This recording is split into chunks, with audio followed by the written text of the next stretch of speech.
牛马果然什么时候都是牛马。原本的世界里，我是顶级漫画家，每天兢兢业业卷生卷死，结果毫无意外的把自己卷没了。死后穿越来这里时，我是举人老爷周荣家的独子，他资产颇丰，吃店租就能一辈子衣食无忧。我决定这一世要好好当个吃喝玩乐不学无术的少爷，躺平。然而这样的好日子在我6岁这年戛然而止了。原来我是周家报错的假少爷，真少爷在陈家湾的农户家里，我从周燕周少爷变回了牛马陈燕。弟妹啊，男娃不是你们这么娇惯的，都在床上躺2天了。咱只是农户，比不得那周家能养为少爷。阿燕在周家过的富贵日子，刚回咱家就因干活把腿割伤了，总要让她养好身子。她在家躺着，田里的稻子能自个跑回家里不成？不抢着天时把粮食收回来，咱一家吃什么？合着一大家子就靠我一个6岁的孩子吃饭。大嫂要是怕活干不完，明儿下地来帮帮我们。来这个家2天了，我三房终于要反抗了。我还要绣帕子拿去换钱，给青梅读书，哪有空下地？等青梅科举考中了，以后当了大官，你们三房也跟着沾光。现在吃点苦算什么？不然三房就是不孝，是忘了祖宗。不止三房这2口子得为我的儿子累死累活，三房的独子陈燕这辈子也得供着我儿子，直到我儿子当上官老爷为止。我也要读书考科举。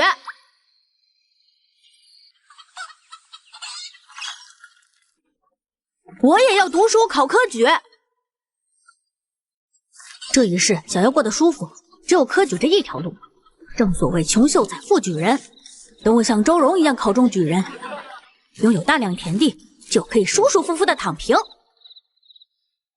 读书要教束修，逢年过节要给先生送礼，买书买纸张笔墨，还有应酬，样样都要花钱。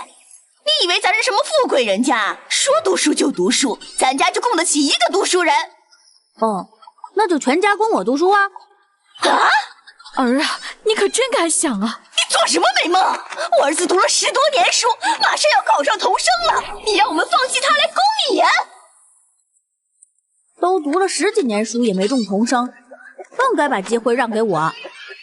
弟妹也是这么想的？我给娘争个诰命夫人当，咱不用指望堂哥。这孩子回来2天了，还是头一回喊我娘。这是我怀胎10月生下的孩子，若是一直在身边养着，必定跟村里其他孩子一样，早早下地干活，我也就认命了。可这孩子被周家养得白白胖胖，活脱脱就是个小少爷。我从嫁进老陈家开始，再苦再累，我都得跟个男人一样下地干活。谁让我嫁进了老陈家？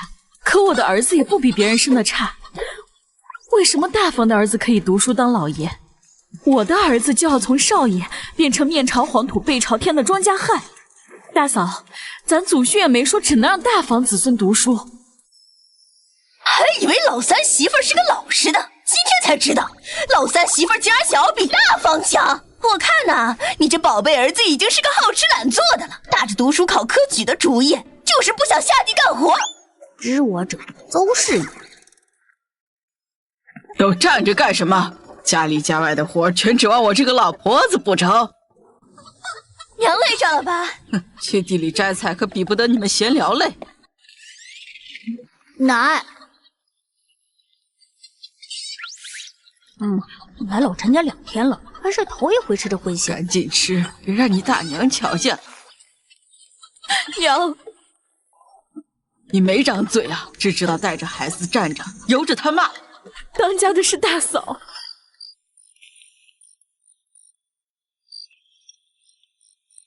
你干什么？夹肉，我的动作有什么让人看不懂的地方吗？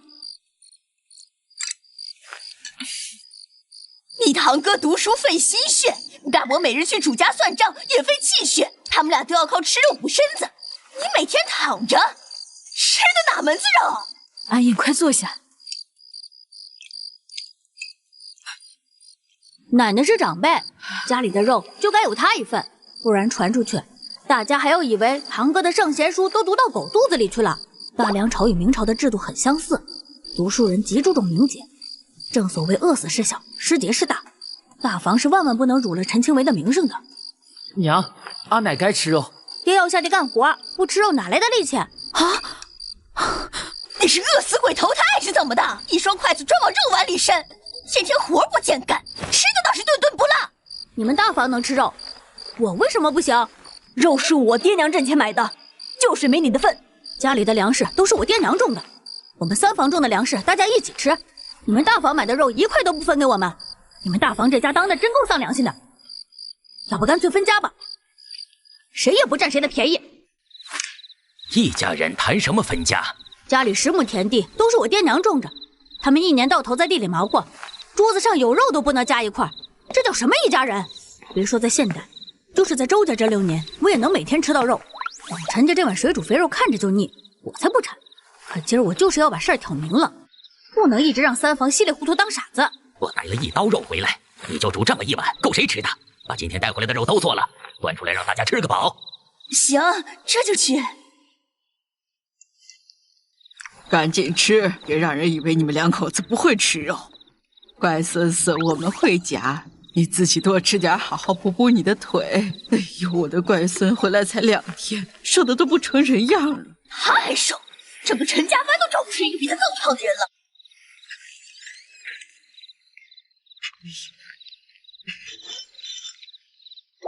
这些鸡蛋都是咱给你娶媳妇用的，你可千万别说出去。就靠你偷来的2个鸡蛋给我娶媳妇儿？你才6岁，离娶媳妇儿还有10年，一天偷2个鸡蛋能换2文钱，1年就有，1年是730文，10年是7300文，折白银7两3钱。你不用算盘就能算出来。我在周家的先生一直夸我聪明，将来读书肯定有出息，到时候我天天给阿奶买肉吃，给阿奶买金镯子戴。能在10年后把你娶个媳妇儿就不错，靠偷鸡蛋攒钱供不起你读书。可我不想我们一家2、3代人都为大房当牛做马。以前的肉都是大房吃，三房也没嗑收，怎么今天就得把那么些肉给三房吃啊？那小子都提分家了，你跟他闹起来，万一老三一家子话赶话真要分家，你自己去种地供青梅读书。他们还指望咱们青梅明年考个秀才，好叫他们跟着沾光，怎么舍得分家？三房要是想分家，早就提了，哪里用得着今天？那个陈燕跟你提要读书，被你给拒了，晚饭就以1碗肉朝咱发难，提出要分家。这小子在周家被养的心思深得很，往后肯定还有的闹腾。陈燕这小子才6岁，能有这等心机？长大他的是周老爷，举人老爷哪个不是人精？当初我读了10几年书，连个县试都过不了，能考上举人，那是何等的人中龙凤。陈燕从小受举人老爷启蒙，若是读书，兴许还真能中个童生。可惜是三房的孩子，我不可能让三房抢我儿子的前程。他再精明也就6岁，只要把他养废了，三房2口子也闹不出什么幺蛾子来。你青梅哥是为了咱全家读书，是为了给咱老陈家换门楣。他明年就下场考科举，等他中了秀才，到时候也能送你去读书，日子也就好过了。说来说去就一个意思，你等几年再想读书的事儿，先拖个几年。等我彻底错过读书启蒙的年纪，这辈子也就只能跟我爹娘一样给你们当牛做马。邹氏肯定没这样的心机，只剩下我那便宜大伯陈德福了。老登够阴的。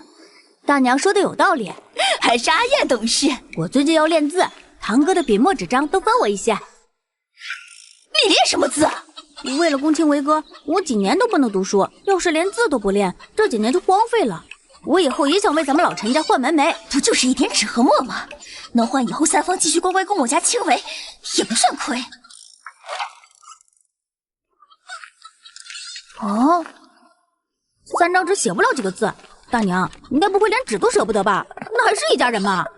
纸贵，你青梅哥平时舍不得买多了，家里只剩下这么几张，我将就用着。大娘让堂哥明天多买点回来，我后天要用。再杀只鸡炖汤，给我爹娘补补吧。你还想吃鸡？大娘，你偷偷在屋子里炖肉跟陈川2个人吃，我在院子里都能闻到。好，那就杀一只鸡，给你爹娘补补身子。谁让你们非要用糖衣炮弹？那就只能被我牵着鼻子走喽。杀鸡，青天白日的，你做什么美梦？大娘吩咐的啊，说是我爹娘最近太累了，再不好好补补，身子都要累坏了。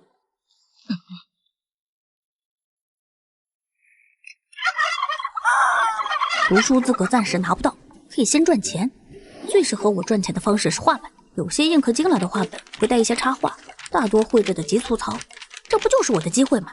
《西游记》《金瓶梅》《水浒传》从前朝起就被禁了，那就《三国演义》吧。我如今是都比脸干净，头一个要做的就是把自己的画换成钱，那就要迎合市场。头一幅就和老少皆知的桃园三结义吧。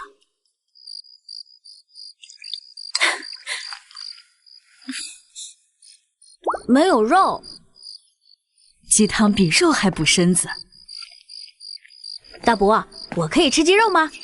你是老陈家人，自是能吃的。奶奶和我爹娘能吃鸡肉喝鸡汤吗？叶家人说什么能不能的，想吃就吃。大嫂，吃吧，都吃吧，一个个胡吃海塞吧。你们两个真是傻的可以，平时干起活来跟不要命一样，鸡汤都摆在眼前了都不知道盛，还要我这个老婆子动手。吃！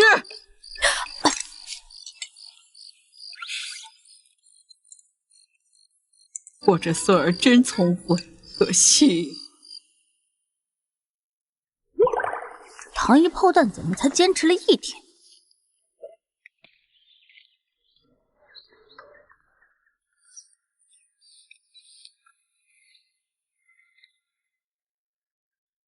卖画得去县城，可我现在年纪太小，一个人去县城不现实。爹娘要忙着田地里的活，根本顾不上我。大房子肯定不会考虑的，就只剩卢氏了。奶，昨晚我看见我爹两边肩膀一块好皮都没有了，腿抽筋的睡不着，再这么下去，身子怕是熬不住。农忙正是要命的时候，每顿喝碗清粥，谁受得住？所以阿奶，我们要想法子挣钱，帮我爹娘补身子。咱把我的画卖出去就有钱了。你能画出什么好画？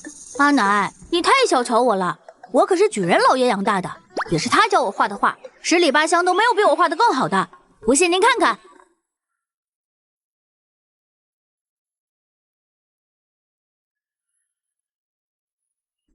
这画真好看呐，人是人，树是树的，还有屋子呢。举人老爷养出的孩子就是能耐。走，奶带你去县城。您行行好吧。走吧走吧。3个鸡蛋能换3文钱，今儿你的画要是卖不出去，我就把你的屁股揍开花。先跟我去把鸡蛋卖了。鸡蛋，新鲜的鸡蛋。你们祖孙俩花2文钱进城就卖这么几个鸡蛋，真是有钱烧得慌。今儿这画要是卖不出去，我怕要是完了。农忙累人呐，我就想着来县城买点肉回去给家里人补补。也就是这2天攒了几个蛋拿来卖，没指望挣钱。新鲜蛋呐，我全要了。我们书肆有自己的画室，也早就刻好版了。换新画费时费力不说，实在太费钱，不划算。大量的印书已经普及了，凡是大批量售卖的书都是雕版印出来的。那些插画的版一旦雕刻出来，就会一再的重复使用。即便我画的再好，书肆也轻易不会使用。不过没关系，前世我刚画漫画时，也是从最大的漫画公司开始投稿，被退稿后就找第2档的公司继续投。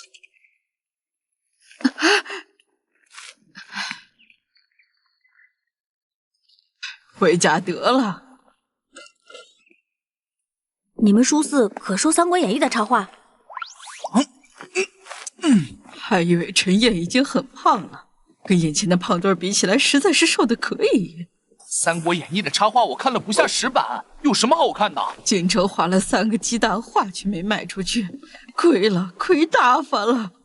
衣服鲜亮，布料又好，一看就不差钱。书肆破不要紧，少东家有钱就行。我画的桃园三结义，要看看吗？不就是刘关张结拜吗？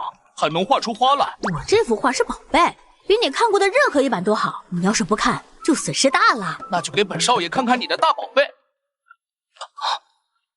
好画啊！寻常的桃园三结义画作重意境，此画却不同，三人鲜活如真人，宛若亲临结拜现场，好画啊！原来插画还可以这么逼真。一幅画300个大钱，卖给我怎么样？一张画300个大钱，抵得上我偷大半年的鸡蛋了。少东家万万不可呀！插画雕版繁琐，花销极大，咱若是弄个雕版，书房最后一点底子都要被掏空，这书肆怕是再支撑不下去了。就这3幅画，咱们再印《三国演义》，保准大卖。我大赚一笔，咱们的书房就盘活了。少东家好眼光，过奖过奖。《三国演义》虽许多人看，可印的书房也多。年前我们印的100本《三国演义》，现在还堆在库房里积灰，便是印刷出来也不好卖。咱们书肆已经没人来光顾，实在经不起折腾啊！爹把这家书房给我，就是为了让我学如何管理自家生意。若是我一出手就把半死不活的书房彻底搞黄，实在无法向爹交代。这么好的东西，怎么能放过？用书房账上的钱，我自己买。你觉得价钱如何？少东家还有《三国演义》没卖完，不用另外印书，只要把画印出来，将这画作为封面，重新装订就成。如此好画做封面，被弄破了岂不是可惜？若是这画放在书内，客人又怎么能知道？把火烧赤壁那张画放在封面。10多年了，我可算又摸到银子了。瞧瞧这银子多亮，多好看！赶紧吃，别饿坏了我的宝贝金孙。3张画就卖了9000银子，还赶得上老大2个月的工钱了。这个宝贝金孙简直就是戏文里的招财童子啊！阿奶还没有吃，奶饿着肚子，我赚钱没劲，以后不画了。一张画300文呢，怎么能不画？宝贝金孙年纪不大，倒是个孝顺的，怕我饿着，非要我买包子吃。奶就爱吃馒头啊，顶饱。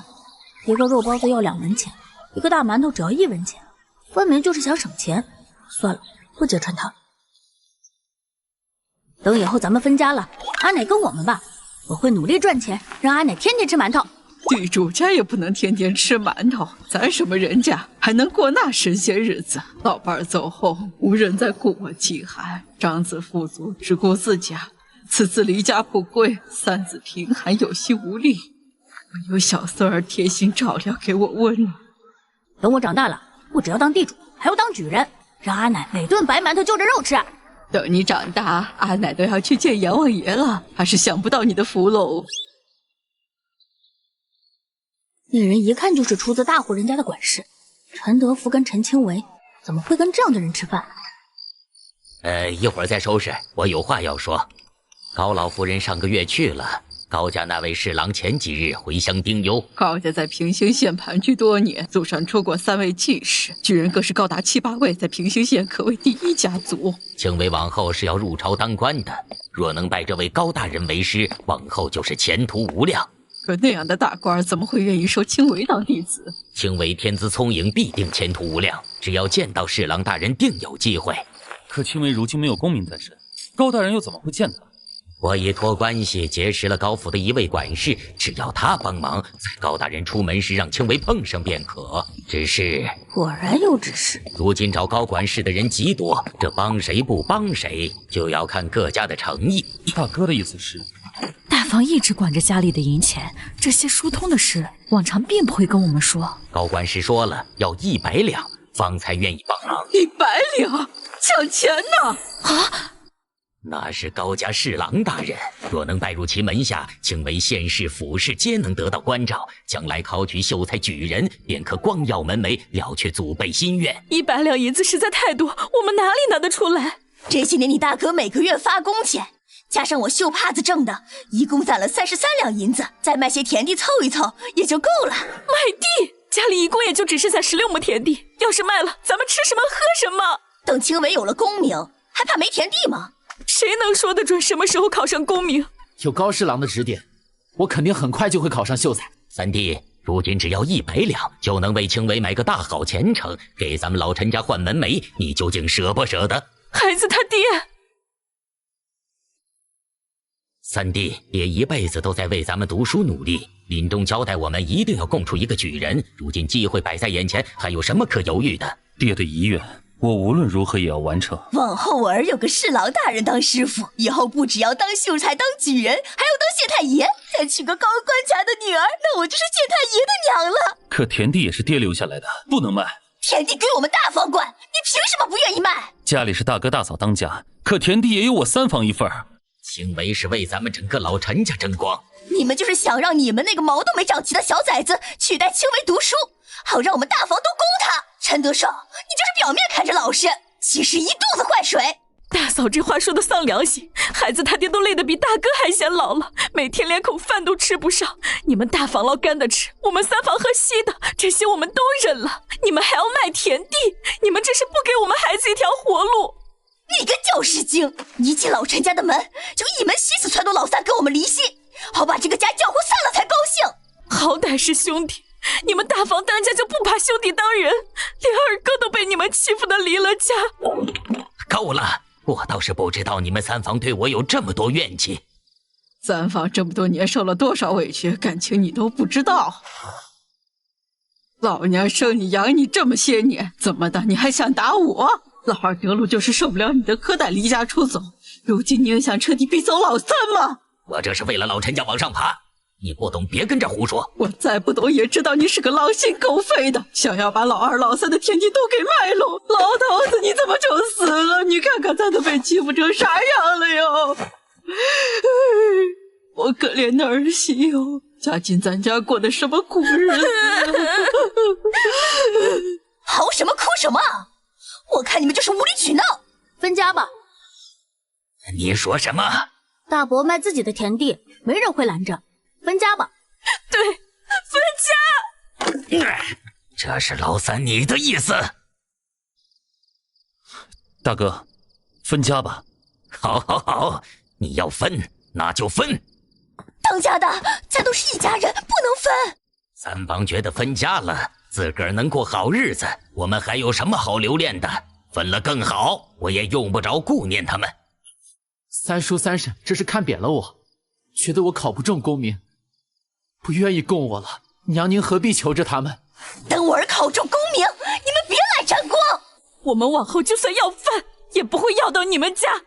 分家要请族长来主持，大晚上定是不能去请人，明日得空再去请。你以为分了家就能读书？分了家自是没人拦着我。你爹娘不过在地里刨食，能养活你就不错了，哪里有钱供你？我能读书，花的是我爹娘挣的钱。你莫要以为你们3房吃了多大的亏。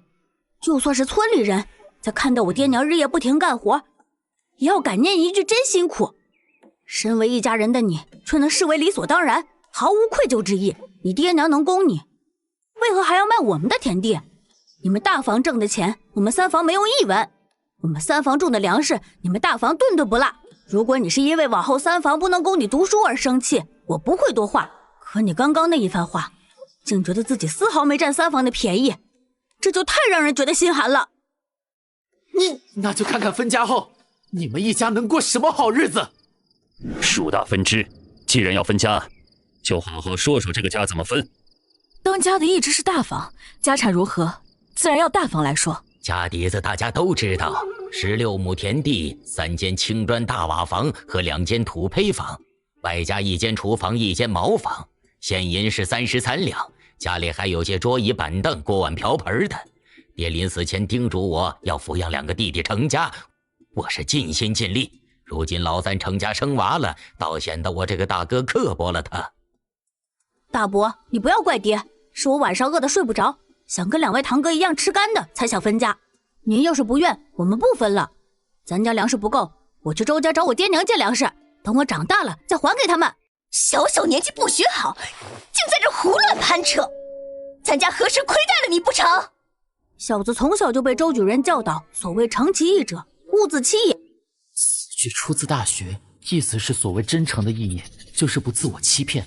我像他这般大师，还在学300千，他竟已读了《大学》。你别以为抬出周举人就能胡说八道！闭嘴！无知，无知至极！你怕周举人就朝着我发火吗？我早就知道你是在拐着弯骂我。周举人就是这么教你的。我们陈家分家，就莫要牵扯周老爷了。德福，莫要让人看咱们一族的笑话。快把你娘带走！你学到哪儿了？小子只学完了300签。所谓300签，即三字经、百家姓、千字文，都是幼童启蒙所学。学完这些，也就有2000到3000的识字量。你如何知晓大学中的语句？周老爷常以圣人言教导小子，小子便记住了。好啊，内省不疚。夫何忧何惧？我随口从《论语》的颜渊篇中抽了一句，你都能答上来，可见你绝不止学了300签。族长，我们还是先分家吧。农家想供一个读书人出来，必是倾尽全家之力。2个小家想要分别供养2个读书人，哪房得的多，哪房的孩子往后就能继续读书。分的是家，也是2个人的前程。青微读书多年，马上就要下场考科举。德福，您的账房先生的营生比德寿在地里刨食更能供孩子读书。邹氏有个刺绣手艺傍身，靠着绣帕子挣的钱也不少，怎么看也该给大房分些。但读书并非谁读得久谁就更有前程，多少如我这样读了一辈子书的还是个老童生，而那些天资好的不过弱冠之年便可为秀才，甚至天资决绝之辈如周老爷不足而立之年就已中了举。我虽只考了陈燕几句，却也能试出陈燕必定是有些天赋。你是大哥，这家如何分，还得你拿个章程出来。这家里只有我和德寿，东西一分为2，一人8亩田地。德寿要种地，家中农具都给他，也省得去买。还有家中的粮食也一分为2。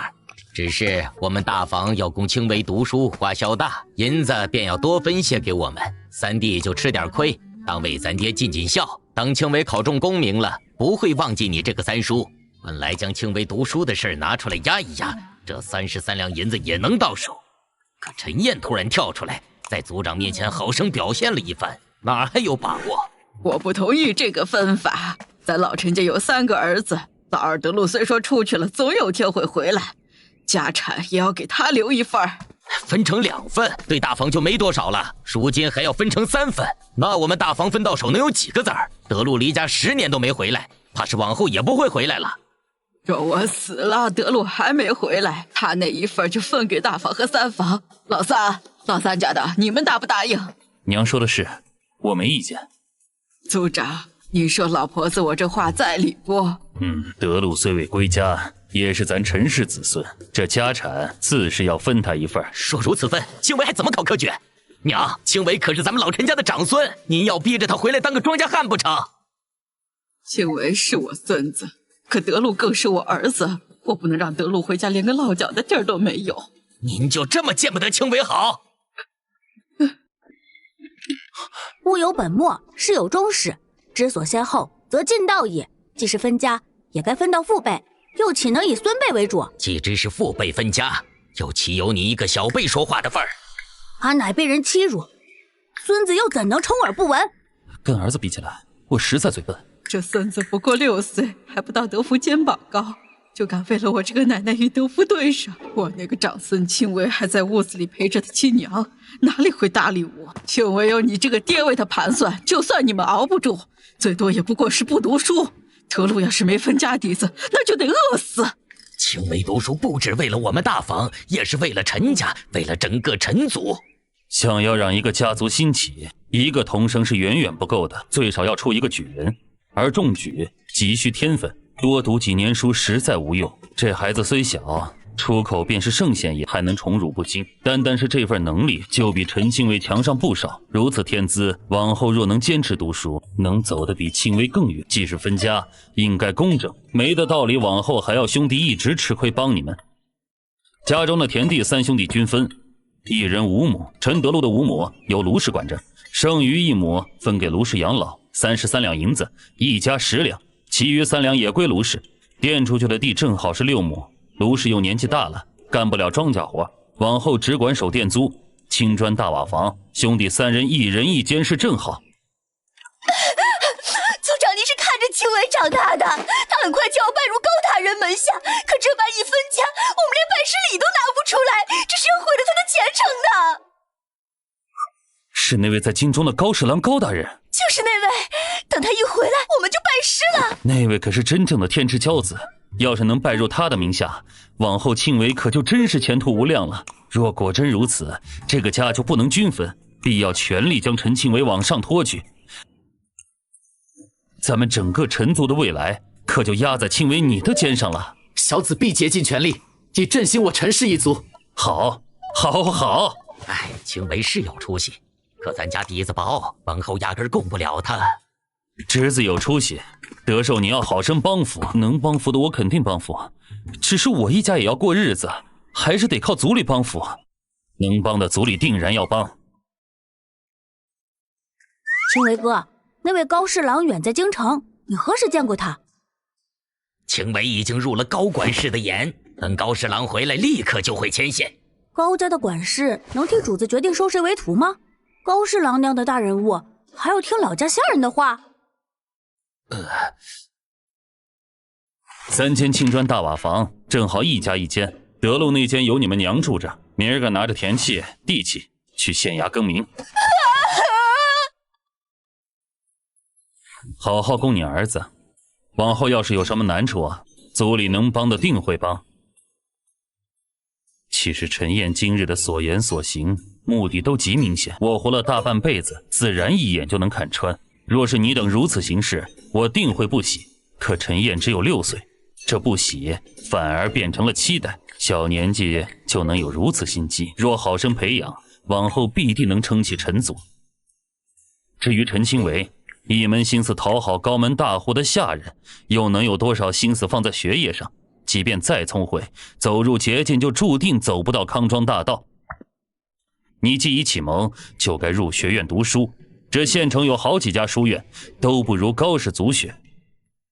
当年我也去考过高氏族学，只是并未考上。待我第2次再去考，那考官说我读书资质不够，我并不服气，日夜苦读，终于考上童生，可也止步童生。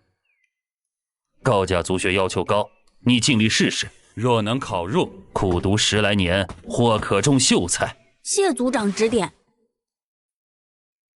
陈清伟，人家瞧不起你，觉得你这辈子出不了头。你要给娘争口气，考个秀才回来，也叫这些人瞧瞧，知道没？青维要是能考中秀才，我当婶婶得为他高兴。大嫂也不用怕，往后我和孩子爹就算要饭，也不会要到秀才公面前。陈德寿，你管不管你媳妇儿？大哥，我媳妇儿说的也没错，咱不会拖累青维的。那高管是不理他算他走运，不然分到手的家底子都会给败光。当年你爹跪在院子里一夜都不能继续读书，你是他当年不到20的心肠，怎么就这么硬？阿奶若是没事，我们去县城一趟。走走走，你们可算来了。老嫂子来卖画。这掌柜收吗？收，价钱合适就收。哎呀，以我大半生的经验，此画一旦放入画本中，必定会引来画本大卖。隔壁的莫竹轩硬着给《三国演义》加了3幅画，门框都快被客人挤破了。要知道那3张画原本是要卖给我书香斋的，偏偏被我给推辞了。不知这些为何人所画？我爹画的。令尊画工与常人不同，可谓另成一派。不知你们这些画要卖多少钱？我们不懂市价，掌柜可先开价，若合适便卖，不合适，小子和阿奶再去别家问问。我虽有心压价，可有了莫竹轩的事在前，实不愿再错过。我是诚心想买，1张4000银子。上回的3000银子已经够多了，今儿个竟还涨了价，这有好几张，那得好多银钱。你花钱买书做什么？青维那儿就有，你拿来抄一本能省不少钱。这书的字迹极好，我可临摹。你们怎么从书香斋出来？你有了画竟不卖给我，反倒卖给这书香斋。你们铺子不愿刻印新书，我自是不会给你们增加负担。谁说的？我们铺子如今的生意红火得很。走走走，你与我一同去铺子瞧瞧。来一本插画版的《三国演义》。插画版的《三国演义》还有吗？不到半个月，书肆生意就如此之好了。你瞧瞧我这生意，还能买不起你几幅画吗？我们可有约定，往后的画都卖给你。未曾。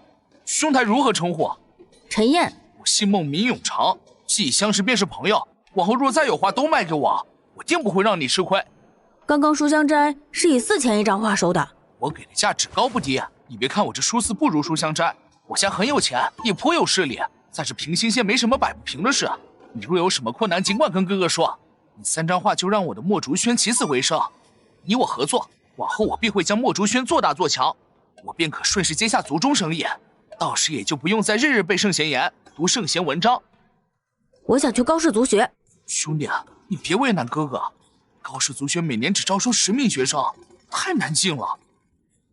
我拿你当兄弟才告诉你，高侍郎丁忧，圣人并未多情。所谓丁忧，即大梁的臣子长辈去世，臣子回乡守孝3年，而夺情就是天子不允臣子的丁忧折子，留臣子继续在朝为官。大梁文风鼎盛，极重名节，凡是臣子上奏丁忧，天子不允，臣子再奏，天子依照臣子的地位功绩等，酌情考虑不允几次，以全君子之意。不允的折子越多，则表明越被天子看重。燕少爷，您可算回来了，老爷夫人日日念着您呢。老爷可在家中？老爷听说您回来，特意在书房等着您。多给我奶奶拿些吃的，好好招待我奶奶。周家不缺吃的，阿奶敞开肚皮，不用拘谨。舍得回来看看了，我和你娘还以为你忘了周家还有老父老母。周老爷，你今年不过26岁，还不到而立之年，实在谈不上老。我回来多了，亲爹娘更伤心了。你看，你不也没让周继白回陈家看看吗？这次来找你，是因为听到高侍郎丁忧圣人并未夺情的消息。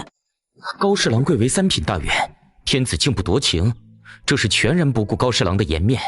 可见这位高侍郎在天子面前是彻底失势，3年丁忧后，怕是不会启用。这位高侍郎的政治生涯到头了。凡是进入高氏族学的学生，身上会打下高氏的烙印，从踏入官场那一刻，就只能算高侍郎派系的人。一旦高侍郎彻底倒台，高侍郎那些政敌必会对这些人进行清算。你从何处得知此事？一位朋友，我并不知真假，还有周老爷你自己去查。若此事为真，周老爷，你怕是要尽快从高氏族学出来。我受恩于高氏，必不能在高氏危急之时离去。可是爹，只是，若此事为真，季白就不能再入高氏族学了。若你真不愿离开高氏，那我必须尽快考取功名，有功名傍身，才能在你被高氏拖累时捞你。原本我也打算考高氏族学，现在也是不能去了。啊，阿燕想通了，太好了！我还担心你回到陈家要吃农夫之苦，你能想通甚好。以阿燕的天资，将来成就必在我之上。里头有我多年读书所感，你拿回去多看看。谢谢爹。不若你拜我为师。不，我们既为父子，关系本就牢不可破，这恩师之位则要留给他人。臭小子，比爹看得透彻，往后若是入朝为官，也必能如鱼得水。你且好生将这些书背下来，我所做的经义也都要背，有不懂之处再来问我。这样，明日我带你们找先生授课，你回去问问你父母可允。阿燕，黑了，瘦了。没有的，亲生爹娘对我很好。只是衣服鞋子还有些吃的，你带回去。不，谢谢娘。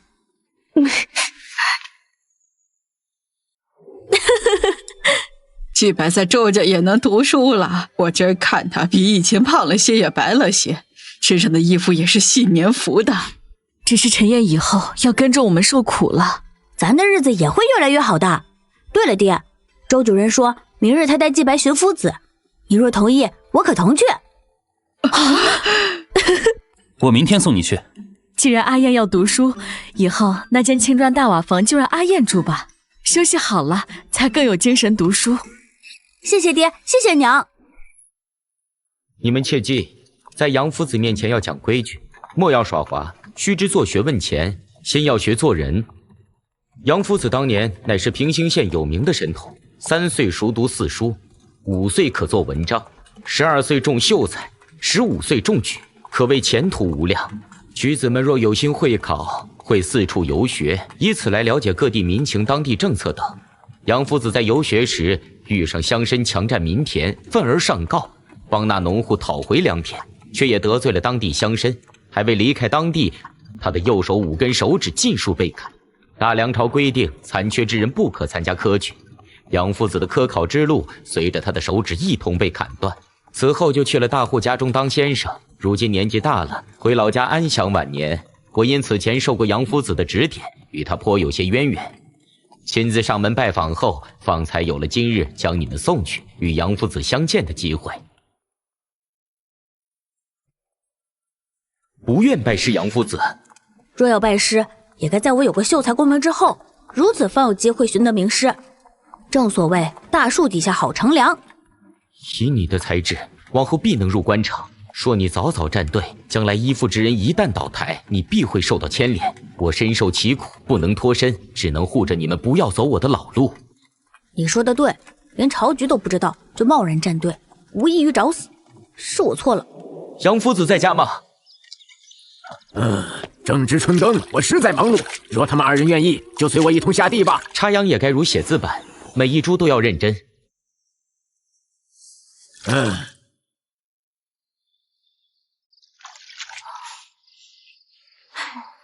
在家都没让你下地干活，你那夫子反而让你干活，不是自己孩子就不心疼。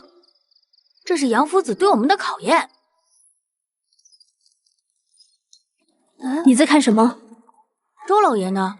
在家躺着，下不了床了。有了功名真好，不用受这些苦。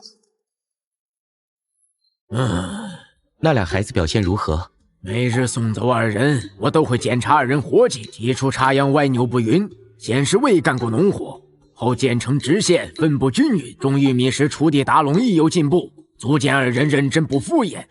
读书一途要有天资，更要勤奋有毅力。两人吃得了苦，有恒心有毅力，且不偷奸耍滑，很不错。这两弟子我收下了，我就将他们二人托付给杨夫子了。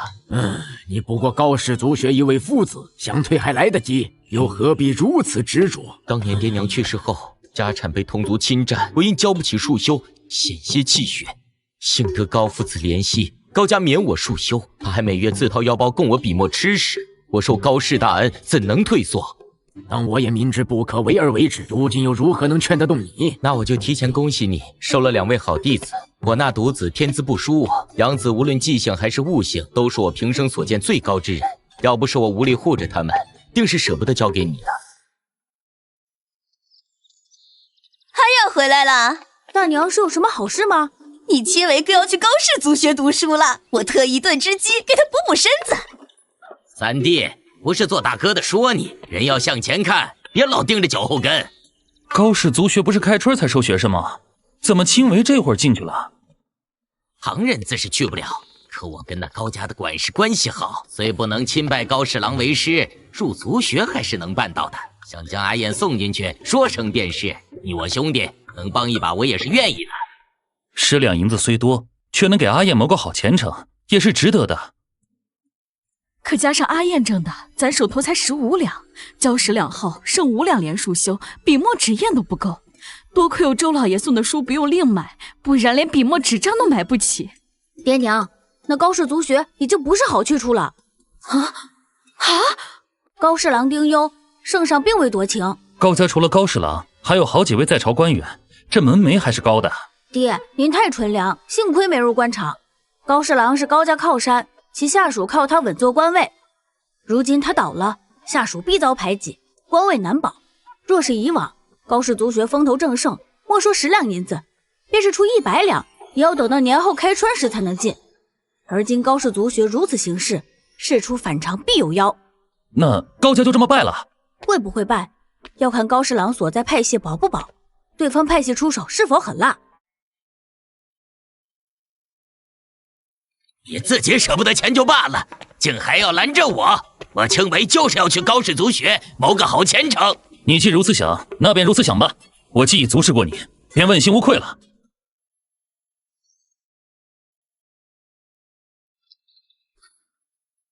如何？不错。今日我就要去高氏族学就读，先生同窗都是极要紧的。你日日在周家读书，能与谁人记在交情？既想有好前程，必要苦读苦练。昨晚你比我睡得还早。我今日要早起去高氏族学，自是要睡得早些。为了避免每日来回太耽搁时间，你两人便住在这里吧。真正跟杨夫子读书才知道，周荣为何一定要我拜入杨夫子门下？杨夫子满腹才学，上课时能旁征博引，加以各种典故穿插，课堂可谓妙趣横生，津津有味，丝毫不觉得枯燥。少爷不好了！脾气县令2度让高氏族学学生尽数落榜。学生耻闻告知东阳府，经查，族学一学生买通衙役，偷看考题，告知周荣。周荣课堂讲解，老爷已下大狱。娘，我们去找高家，他们或许有办法。你们爹早就料到会有这么一天。你爹说高家有办法自会救，没办法上门也无用，特意交代过你们不要参与进去。一旦你爹被定了罪，季白便是罪人之子，往后再不能科考。田地留给季白，这辈子也可衣食无忧，3年以后又能读书科考。好在老爷不会影响阿燕，输给阿燕更好。读书科考花销大，陈家务农想要供阿燕读书很难，家里的银子给阿燕，可供阿燕读书，往后便靠你自己去争功名了。我不要！啊，这是你爹留给你的，为何不要？爹只是下了大狱，还能回来，为何要提前分家产？家里唯一有功名傍身的就是你爹，他被抓，家里只剩下孤儿寡母，如何捞得出他？娘，不试试又怎么知道？要怎么试？我要去一趟高家。我与你一同去。快拦住他们！娘，将东西搬上马车，和陈燕一起送回陈家。周老爷可是举人老爷，竟就这般轻易被抓了？夫人特意交代，让陈三老爷看紧燕少爷，千万别让他去县城。这么多书能值多少钱呢？如今的书贵得厉害，一本便宜的都要好几百文，稍微贵些的就要1两多银子，哪怕是旧书也能卖不少钱。要是把这些都拿去卖了，少说有几百两。一个报错的孩子也能算这么多东西？啊！大娘还是担心你的好大儿吧，他也是高氏族学的学生。科举舞弊案不只涉及周举人，还有其他夫子与学生。哎呦，当家的，当家的！去读个书，怎么就被抓了？在鹿鸣书院读书读得好好的，你们非要把人给弄进高氏族学，现在把孩子给害了，你们来找老二家的麻烦有什么用？当家的劝过你莫要将青维送去高氏族学，你不听就罢了，怎么还怪上我们当家的？真要想劝，就该把你们知道的都告诉我，他一个字都未与我讲，就这般看着我们青维跳进火坑里。我能知道什么？前阵子你们还力主送陈燕入高氏族学，后来为何变卦？肯定是周老爷子跟你们说了什么。青维哥是由大伯送去高氏族学，若要怪，也该怪大伯自己。人往高处走又哪里有错？我为了儿子的学业跑前跑后，家底都掏空了。我爹一次次阻拦你，不要将青维哥推入火坑。你认为我爹是见不得你们好，这不是固执己见又是什么？我看你就是巴不得你青维哥出事，大家都来攻你。难道要像你一样只知道无能狂废？哎呀，我们没大伯的本事大，今天找这个关系，明天找那个关系，但我们也知道讲道理，咱们分家各过各的。大伯你没将日子过好，怪不到我们二房身上。哎呀！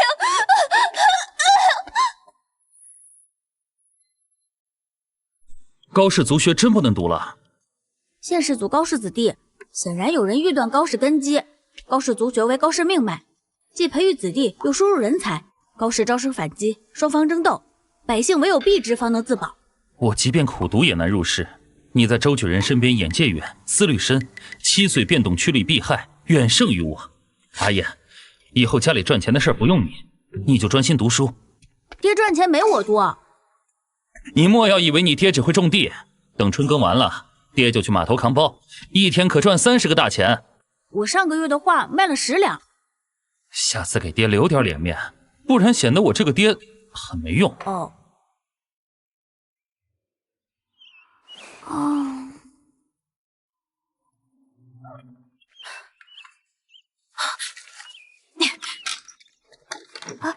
娘，开门啊！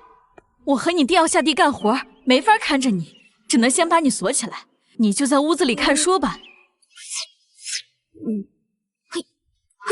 再踢门都给踢坏了。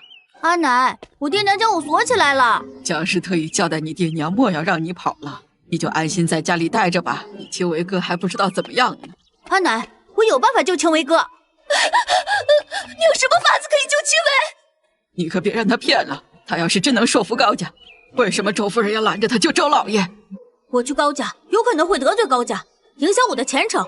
我娘心疼我，不让我去救我爹，可跟我爹和青维哥的命比起来，前程又算得了什么？你别！你要害死我儿子吗？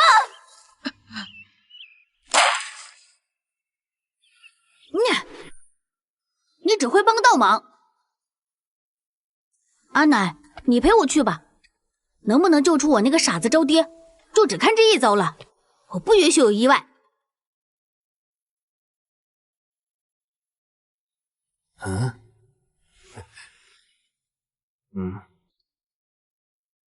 小子是周荣、周举人的儿子，求见贵府老爷。我去通报一声，主子在不在，我就不知了。他会见咱吗？总要试试。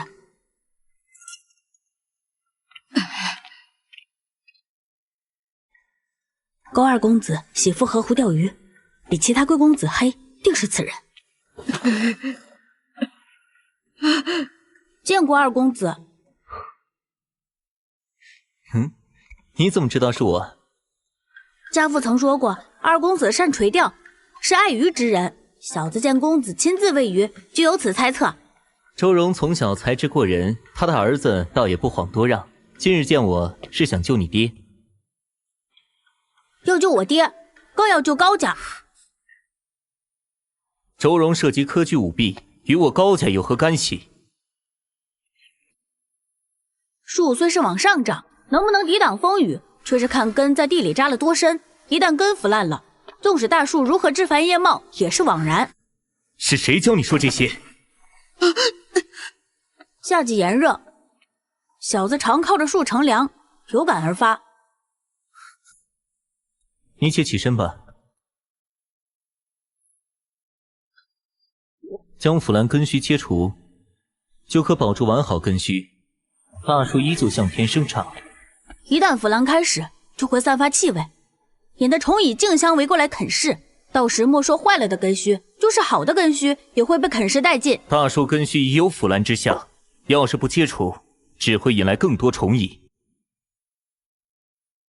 大树招风，即便不腐烂，也会招惹虫蚁觊觎。只有在被盯上时，或引来鸟啄食，或下药驱虫蚁，方可保全。可曾读了书？读了4书，也学着做了几篇文章，该择本经了。以你的机智，大可入高氏族学读书。小子不敢，高家明知将遭攻击，却故意以族学为饵，广招师生，又对手安插人手，再牺牲部分人脱身。此计虽有用，却卑劣，赌上家族信誉与未来，换一世荣华。若周荣等人成弃子，日后无人越为高家尽忠，仅凭高氏弟子，绝难撑起家族权势。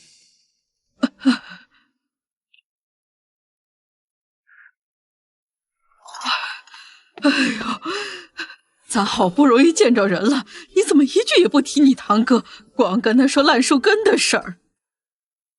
我已经说过了。啊，你啥时候说的？陈燕在哪儿？给我滚出来！四叔公怎么来我们陈家了？你姓陈，我姓周，谁是你四叔公？别乱攀关系！老头，你带着这么多人来我家做什么？竟然对四叔这般不敬，周荣到底是怎么教你的？周荣不会教我带着一帮人去别人家惹事。你们已经混不下去，落草为寇，要来我们家抢劫了？小子，你找打！谁敢欺负我陈氏族人？陈岩侵占了我们周举人的银钱和书本，我们来找他拿回去。那些书和银子是怎么来的？周举人分给我的。我们孩子说了，东西是周举人给他的，那就是他的东西，谁敢来抢，我们就废了谁。我们走。嘿。人不大，胆子不小。小子乃是陈氏族人，若胆小怯懦，岂不是丢了我陈氏一族的脸面？以后遇到此事，该先去族里喊人。你一个孩子，在他们面前怎么自保？这是在咱们陈家湾，叔伯大爷们瞧见动静就来了，他们根本不敢动我。阿燕说的不错，要是他在咱陈家湾都被人欺负了，咱族里男子们到哪儿都抬不起头来。在咱自个儿地盘上，可不就是有底气吗？小子再次谢过大爷叔伯们的相互之情。陈燕这小子比我还会拉拢人心，瞧瞧，就这么几句话，把族里人哄得就差给他卖命了。娘，陈燕来信了，说是让我照顾好你，如果周族人再来找麻烦，就让我们去外祖家住几天。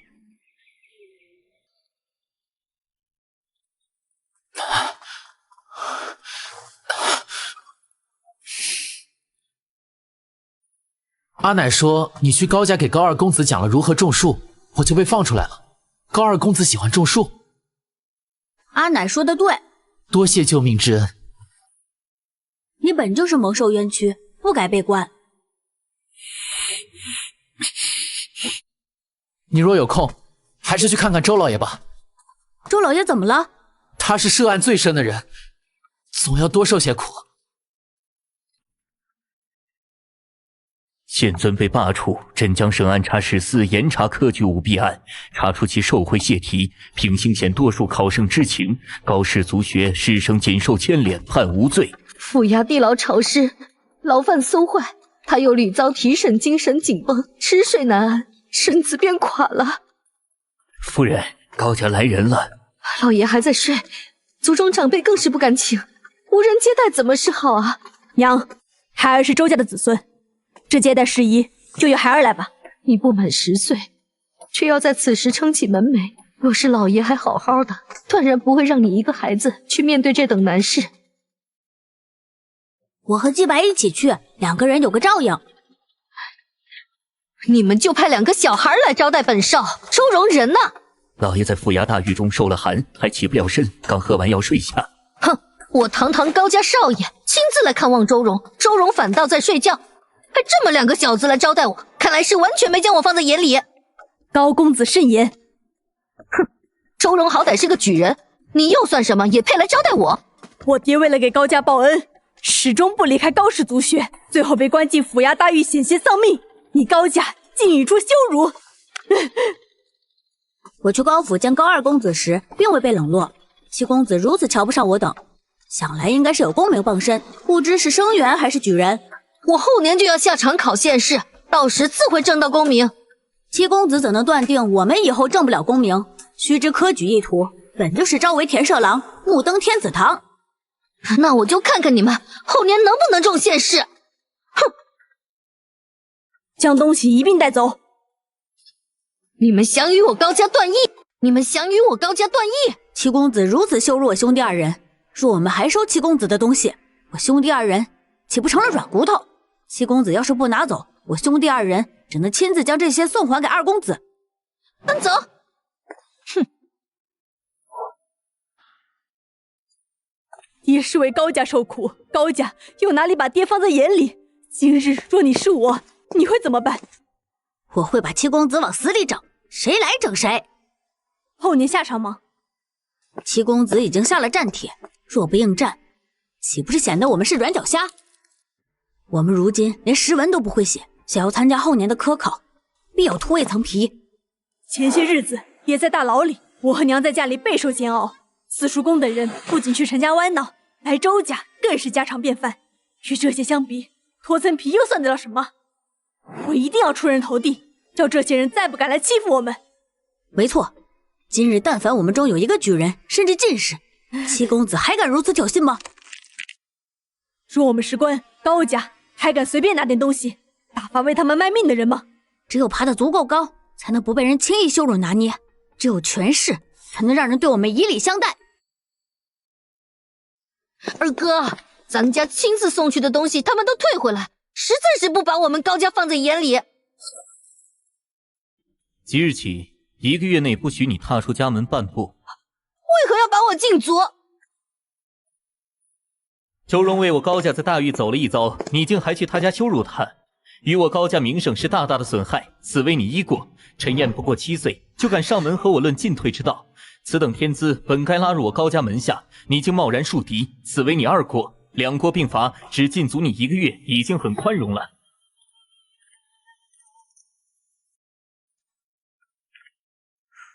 唉，这个弟弟终归还是被祖母护得太好了。周荣此人已经废了，往后再无大用，可惜了他那养子。若是他们将高家的礼收了，倒是可以将那陈燕纳入门下，成为高家的一大助力。既然不收礼，就是对高家怨气难消，高家就不能让其成长起来。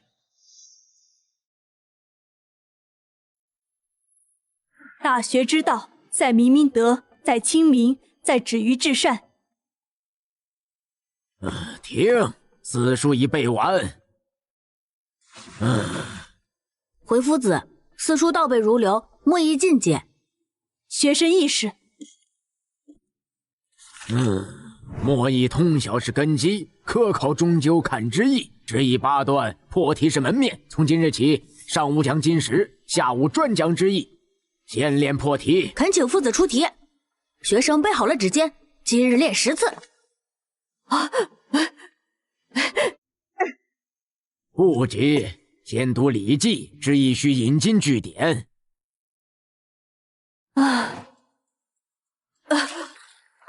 周继白，怎么了？你差点掉井里。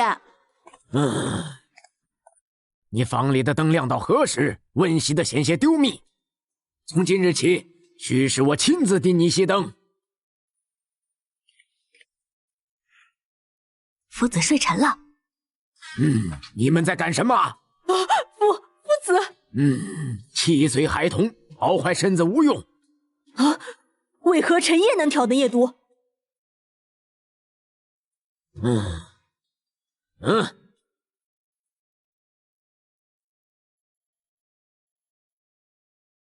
你误我前程。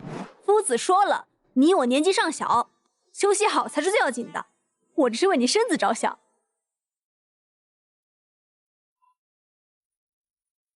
夫子，我都听说了，你当时带我们种的田地都是花钱租来的。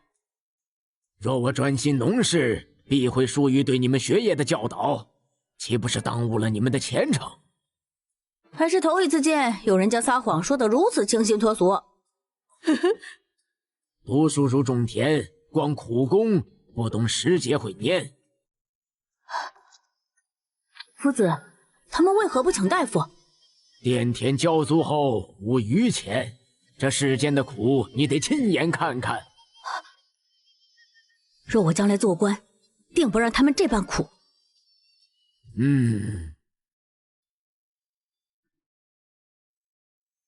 夫子，五经读完，学生愿以春秋为本经。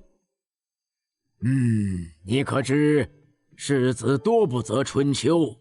学生不知。春秋简奥难测，亦因政见遭触，然吃透则辟易官场。古中卿曾批判世子为难，多不知春秋。你能迎难而上，实在不错。何况知春秋的学生少，科考时竞争小。学生又有劳烦先生了。去何处帮你再找位先生呢？为师的本经乃是诗，弟子以春秋为本经，就劳先生高龄重演，实乃弟子之过。为师已40有余，如今再研究春秋，怕是来不及。苏洵20有7才开始闭门苦读，其后常一代大文豪，在唐宋8大家中占据一席之位。黄忠年近6旬，方才在定军山一战中威名远扬。姜太公更是古稀之年，方才遇上周文王，得以施展才华，建立不朽功业。先生不过40，正是当打之年。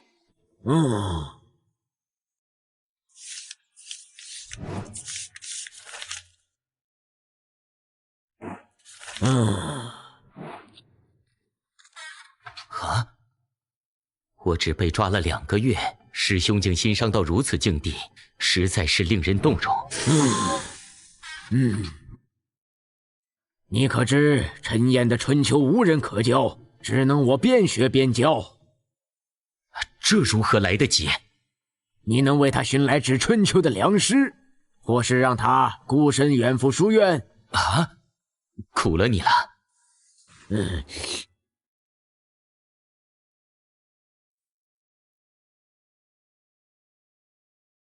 你若有亏，就早日当上大官，要让我过上大少爷日子。从来都是望子成龙，哪有望父成龙的？草木有本心，何求美人折？你的资质不必与他人攀比。儿子知道了。等我春闱归来，双倍还你银子。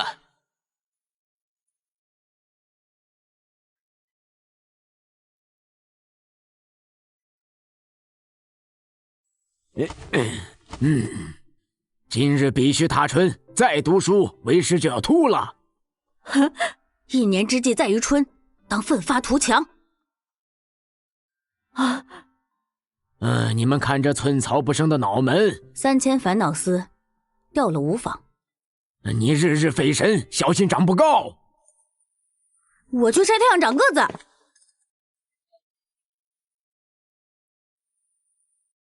既来之，则安之。夫子，你是故意的吧？此乃好事，当收录传世。诸位可知他陈燕，魏众族学却扬言现世迎我。哼，他是想踩着修远兄扬名。陈燕文采斐然，何须如此？哼，既如此，便作诗一首，让我等评判。何须他出手，我来便够。回去每日背10首诗，自写1首。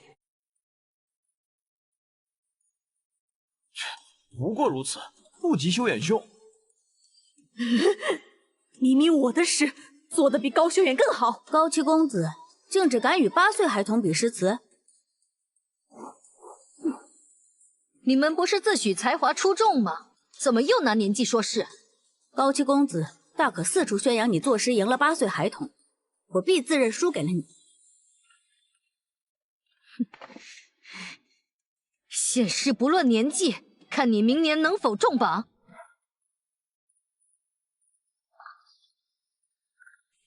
阿燕战斗力真强，吵架自证便输，以攻为守，方不败。忘记带小册子了，回去一定要记下来，日日研读。写得太实，诗要空，留有余味方有美感。弟子懂，却写不好。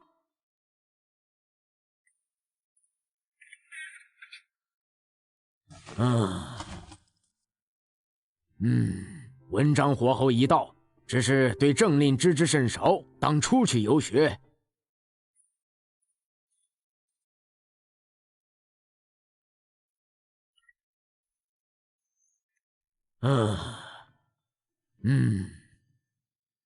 你的诗已有章法，文章更是大有精进。如今不仅扎实，更添触动人心之力。莫说县士、府士、院士亦有可为。全赖夫子教导。年关将至，给你2人放10天年假，好生歇息。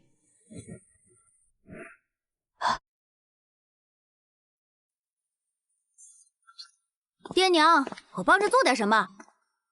不用不用，你难得休息，回屋待着就好。此前漫画所赚的银两也花去大半积蓄，现实需领生宝银2两，往后用钱数甚多，还是要多多赚钱。陈燕，你竟在画孟子啊？正是，打算画2篇，先换些银子。太好了，自你《论语》漫画大卖，其他书方跟风画4书，却画工粗糙，故事简陋。你的孟子一出，必能稳压他们。竟有羽毛蘸墨，难怪画风读书一致。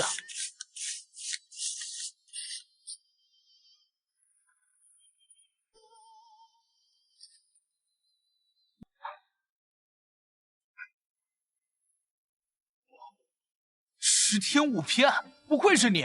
这100两你收下，现世后你可务必把剩下的画完呐。限时后定当完工。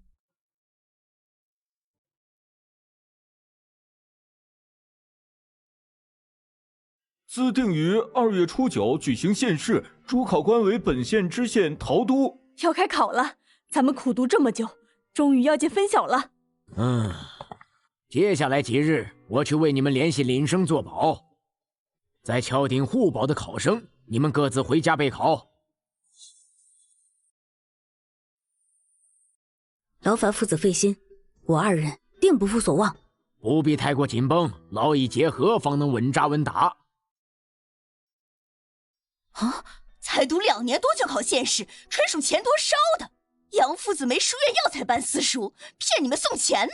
周举人都在杨夫子满腹才学，大娘莫非比举人还懂？青梅读10几年才敢考，你能比他强？报银就2两，考1场花3、4两，纯丢水里。还好我家有钱，读书花销大，你家钱经得起造啊？还好我会赚钱，光顾画画哪有心思读书？青梅在高氏族学，指定众童生吃皇粮。县试跟做饭一样，多试几次就会了。读这么多年书，肯定能中。高氏族学先生常夸青梅，前年若不是意外，早是童生了。今年中也一样，咱陈家湾要出童生了。供他可不容易，卖了地分了家，还遭人说一家人该拧成一股绳，别生分了。这还没考上呢，考得跟考上了似的。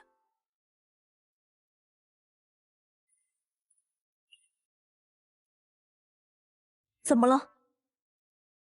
总感觉有人窥探。县尊，他便是陈燕。年纪虽小，倒挺机敏。此子思想异于常人，若得功名，恐连累县尊。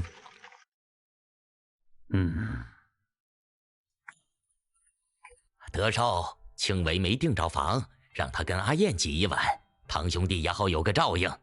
巧了，我怕打呼吵着阿燕，特意订了2间，我那间空着，让给青梅便是。不必了，他就是舍不得花钱。你安心备考，爹都省得。阿燕，我娘特意让管家送了密件，说考试时含一颗能定神。你那砚台记得多润些，考场水冷。你带的饼子够不够？我这还要腊肉。进了考场别慌，先把卷子看仔细。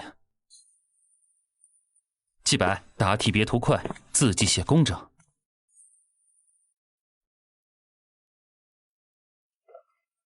没睡好？隔壁长工换班，吵到后半夜。不是我的，有人陷害我啊！一人夹带，与他接宝的4人连坐，唉，真是害人害己。你为什么要夹带害我？进去吧。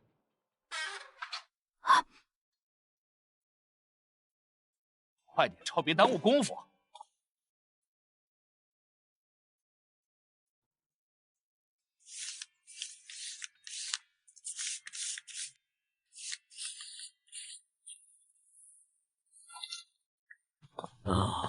陈燕，再检查检查，别急着交。多谢学官，学生已核对完毕。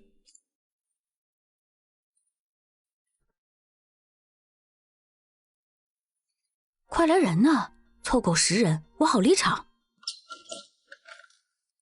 啊！哼，倒会抢风头。修远兄才学卓绝，学而不思则罔这题想必信手拈来。此题虽常见，却难写出新意。修远兄提前交卷，现按手，非你莫属。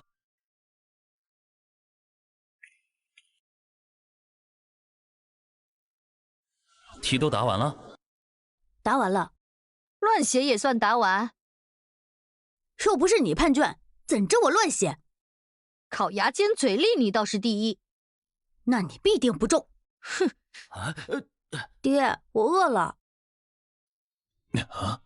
陈燕这文章严谨深刻，实乃按手之选，可高家那边罢了，唯有如此破局。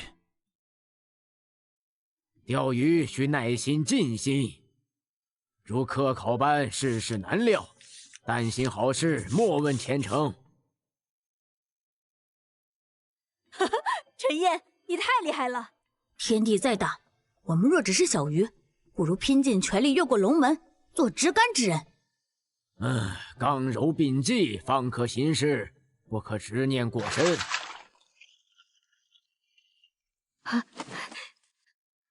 二哥，我是暗手。不错。陈燕呢？我要狠狠羞辱那个一直挑衅我的小子。陈燕何在？高公子，陈燕在此，青伟，快给公子行礼。这是我儿青伟，是陈燕的堂兄，在你们高氏族学读书，先生都夸赞他文章写得好。没听说过，县试中了吗？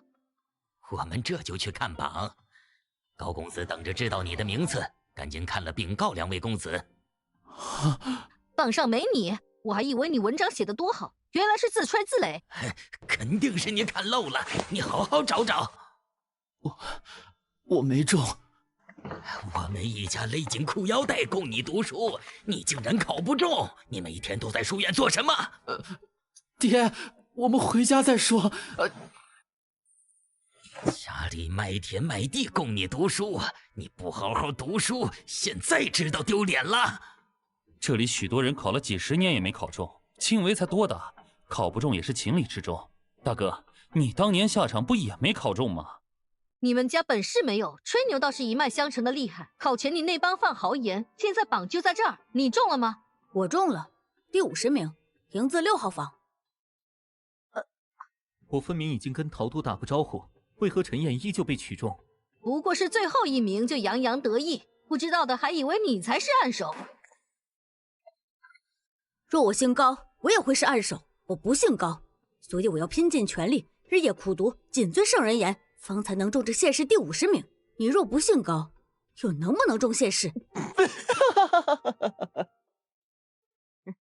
说得好，这是朝廷的县试，还是你高家的县试？高修远的暗手究竟是凭实力还是凭家世？要看文章，一看便知。我们要看高修远的文章，我们要看高修远的文章。此子不过一句话，竟就将高家置于如此境地，实在可恨。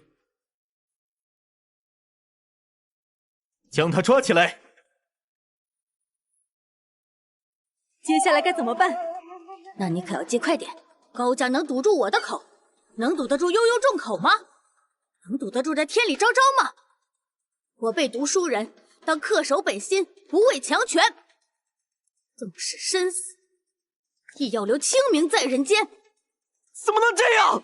高家竟要将说了真话的幼童抓起来，何其跋扈！幼童刚中县试，是我等多年苦读的目标。要是让他被抓，我们多年的苦读又算得了什么？不能无故抓人。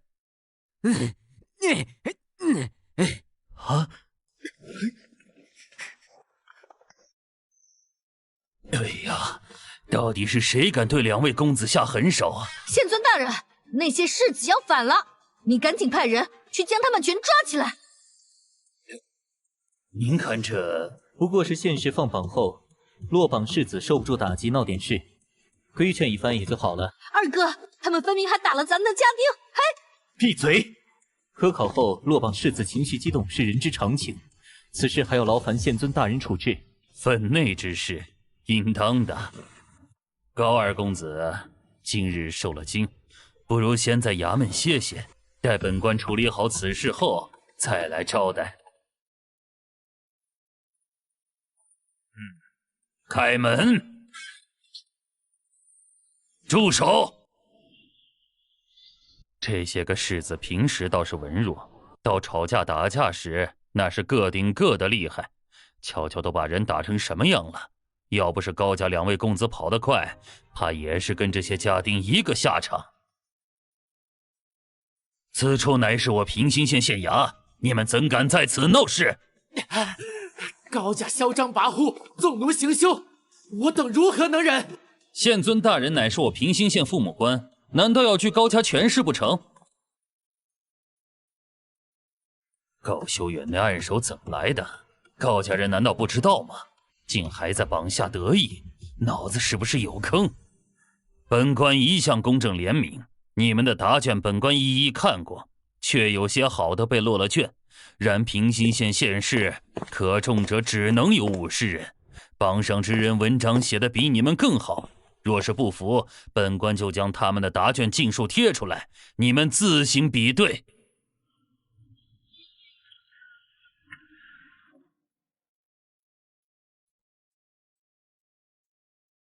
你的才学分明在我之上，文章也写得比我更好，为何排名反倒在我之后？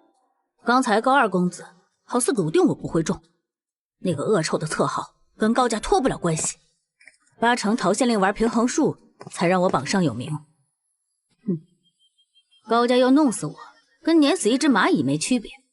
我当众跟高家撕破脸，让高家投鼠忌器，往后不仅不能明面上对我动手，还要祈祷我平平安安，千万别出事，否则就是他们高家干的。以后如何，不是我能预料的。我们要做的就是竭尽全力往上爬，爬得越高，高家越不容易对我动手。哼！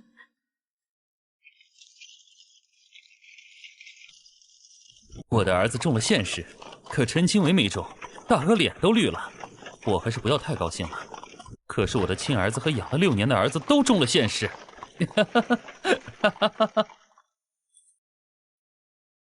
中了，中了。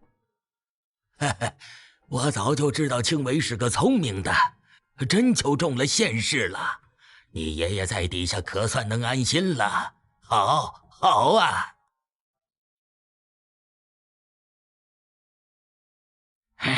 都中了县试，还这么淡定，不愧是读书人，肯定能再中府试，成咱们村第2位童生。青梅没中，是阿燕中了县试。怎么会？阿燕虽是第50名，还是中了。中了好啊，兄弟俩谁中了都好，都是老大哥的孙子。六叔公放心，我定会认真去考府试。好。大伯，你不坐牛车了？老子自己走回去。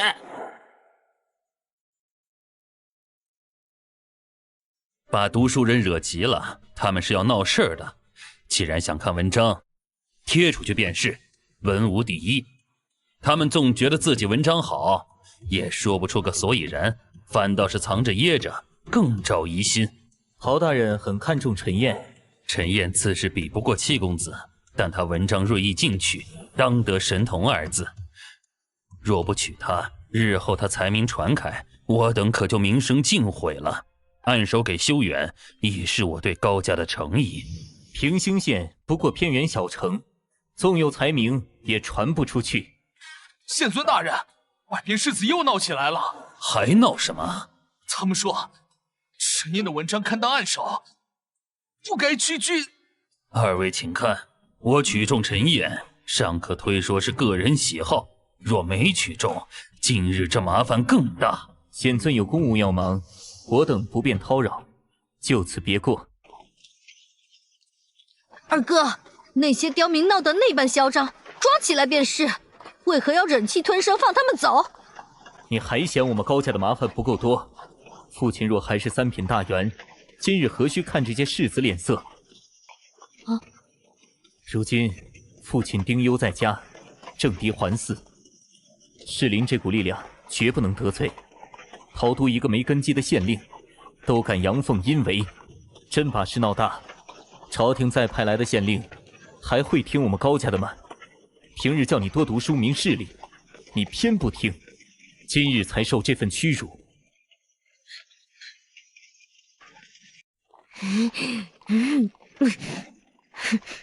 这县试暗手，着实不公啊！可不是吗？陈燕的文章比暗手强多了。我当是什么惊世之作？不过如此，凭这也配称神童？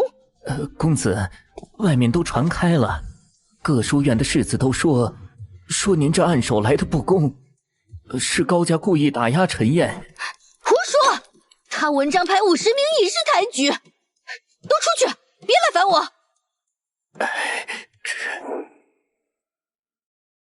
阿燕一回来，我就瞧着不一般，这聪明相，往后准是秀才公。可不是嘛，老陈家多亏负了家，不然哪有阿燕读书的机会啊？阿燕被咱陈家湾争光了，族里奖励你10两银子，好好备考。多谢族长，晚梅4月要去东阳府参加府试，还望族里多担待。好，有志气。从今日起，谁也不许来打搅阿燕读书，耽误了前程，就是跟整个陈家湾过不去。此次府试，下12县共600人参考，只取50名，12个县的按手几乎稳过。你们要争的是剩下的38个名额，12取1，还要跟500多人抢，必须过。若是落榜，又要从头考县试，太费时间。正是这份心气，我已推了钓鱼的兴致，此番定要将你们交出模样。东阳府知府文风偏好朴质，到了府城，我们先找客栈安顿，即刻开始备考。3位是来赴考的吧？200文1晚，要住趁早定。过2天别说房间，连柴房都没地儿了。耽误了府试，可别怨我啊！光住宿就要12两多，这掌柜是把我们当肥羊宰。为了安心备考，不计较这些。掌柜，3间上房，限定半个月。东阳府知府王申，2甲进士出身，文风淳朴，这是他取中的成文，和他自己的会试文章，半月内必须背完，之后我亲自督训。夫子，临时换文风，怕是写不好。不用半月，10天足够。夫子，我背完了。这才8天，101篇文章，你都背完了？比喻想快2天。可有什么感悟？王知府是实干派，不喜表面文章。你可有其他感悟？学生不解。王知府上任5年，专力治水，弃筑高堤旧法，改勤淤泥，修水库，预计亲手河堤。这样的官，自然爱读质朴有成的文章。你莫急，背书之余，要悟其根本。他选的世子，不是文采最盛的，却是能办事的。从今日起，你俩每日各写1篇文，我亲自点评修改，直到合了王知府的文风为止。平兴县的暗手高修远真是名不副实，连最后1名的文章都不如，那最后1名还叫神童，文章不过尔尔。平兴县怕是没人了。圣人有云，非礼勿言。你们背后一人与长舌妇何异？你就是那名不副实的神童？他才是陈烨。神童之名岂是随便担的？平兴县捧出这等平庸之辈，可见才学稀松。你们敢把文章拿出来比吗？看谁不如谁。我们没称神童，何须自证？诸位来自哪个县？宁虞县。你说平兴县才学不过如此，是你一人之见，还是宁虞县之乱？我一人所言。岂敢说，想必自认才学压过所有平兴县士子，府试排名也必在我们之上。我未说过。既无此底气，又凭何羞辱我平兴县士子？我们因反抗不公被称神童，气节与才学，岂容尔等轻辱？好！哼，年纪轻轻，咄咄逼人，毫无气量。以德报德，以直报怨的道理，兄台学明白了吗？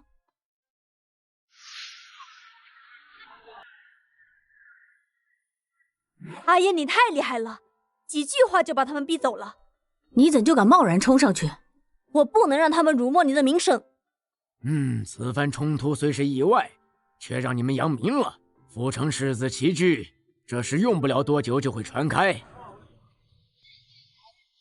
你们听说了吗？平兴县那个陈烨，在揭露把宁虞县世子说的哑口无言。何止？他现世时说的，我被读书人当不畏强权，真是振聋发聩，这才是真风骨啊！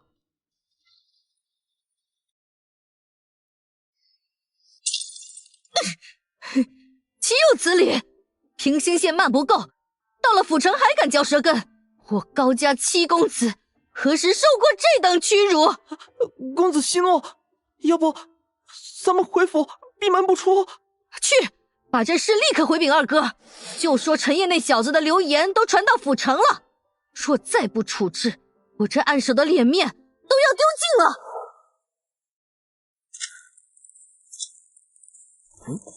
爹，陈燕的事已闹到东阳府，满城都在骂咱家夺了暗手，打压神童，再放任下去，于您日后回朝不利呀。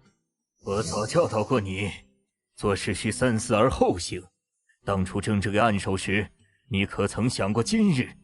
孩儿以为不过是个县暗手，怎料会掀起这么大风波。这就是你思虑不周，既想夺名，就要有收拾残局的本事。既已动手打压，就该斩草除根，让他永无翻身之日。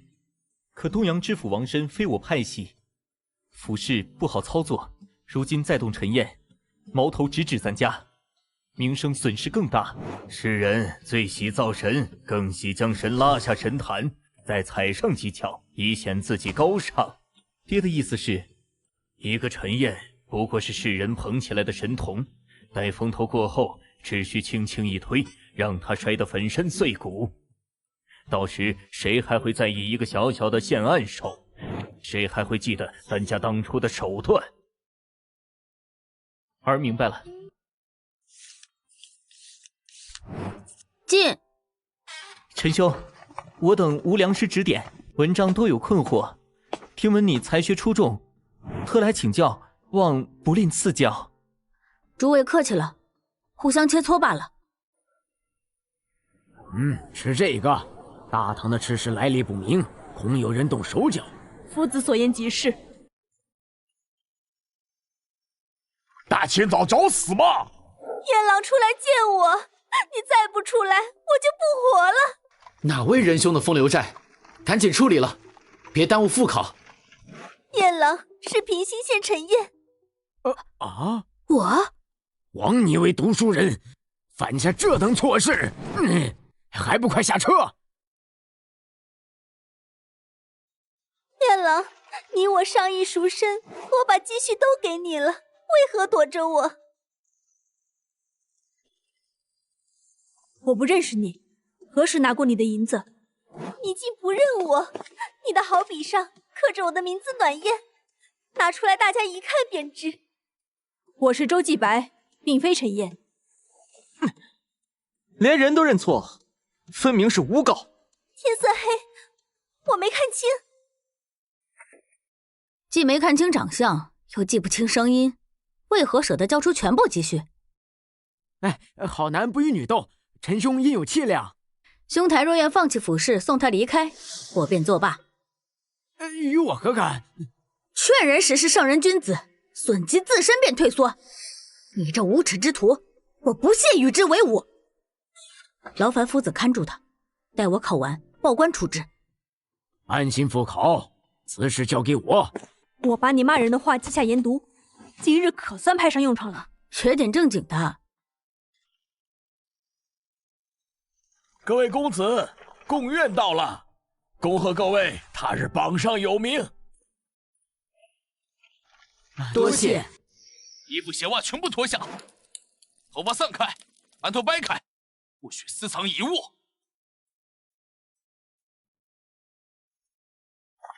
要是下雨，答卷直接泡汤，这比测号还不如。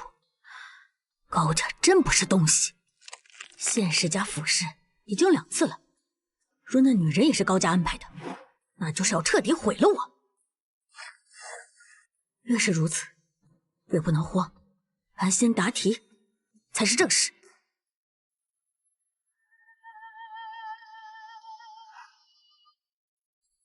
杨夫子说的没错，王知府果然重事迹。高家视周荣恩义为侠志，稍有不从便赶尽杀绝，恰如呼救而语，可笑又可恨。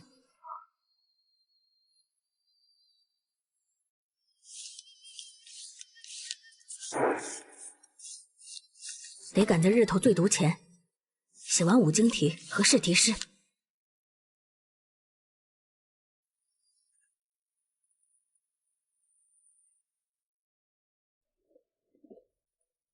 平日一个个眼高于顶，这会儿不也成了困猴子？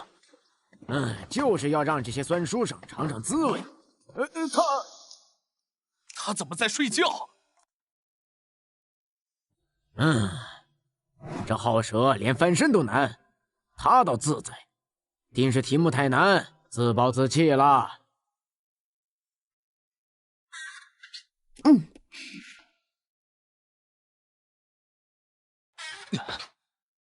经过通判大人，臣自5号房的陈燕情况如何？回大人，他不到50就睡了，一直到收卷才离开。小的看，是彻底放弃了。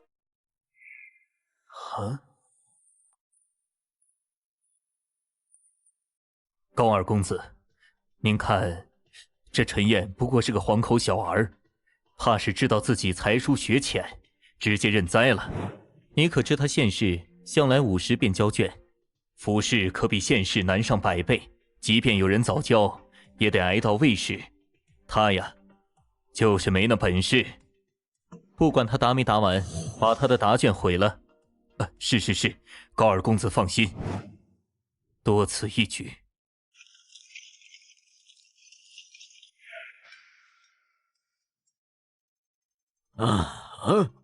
你们回来了。柴房住满，我实在没法安置他。为何要污蔑我？你将我送官吧。我前脚送你去，后脚就有人把你接出来，何必多此一举？我不知道你在说什么。府试还有2天，你可以慢慢想。那今晚怎么办？总不能一直耗在大堂。拿绳子把他绑在这儿，既防跑，又不辱我们名声，一举两得。这样不可。我住大堂，他住我房间。父子怎能睡大堂？学生万万不许。府事要紧，你们得休息好。此事就这么定了。你看这笔杆上的字。幸亏父子发现，不然今日他拍咬我时，若搜出这支笔，我百口莫辩。你们没与人往来，这笔怎么会刻着他的名字？郑旭3人来找过我，此前我们并无交集，他们来的蹊跷。是高家的人，他们竟为这点事动这么多手脚。县试、府试是他们唯一能动手的地方，过了这关，到院试就全凭实力了。不管怎样，你们专心考试，剩下的事我来留意。4、50篇了，竟无1篇可入眼。取各县按手的卷子来。文风刻意逢迎，却空洞无物。县按手竟是如此水平。大人三思啊！此乃平兴县按手高修远，除落他，陶县令在同僚面前难有颜面。赵同判，你我吃的是皇粮，当为朝廷选才，而非顾及私情。下官受教。好一篇赤子之言，虽显稚嫩，热忱难掩。柴房来看。回大人，考生周继白，年方9岁。9岁孩童有此见识，将来必成大器。此卷必取。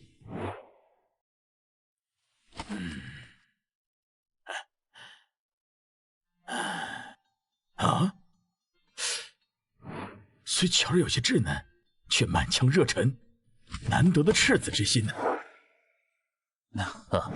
大人素来内敛，是何文章能让您如此动容？你们且都看着。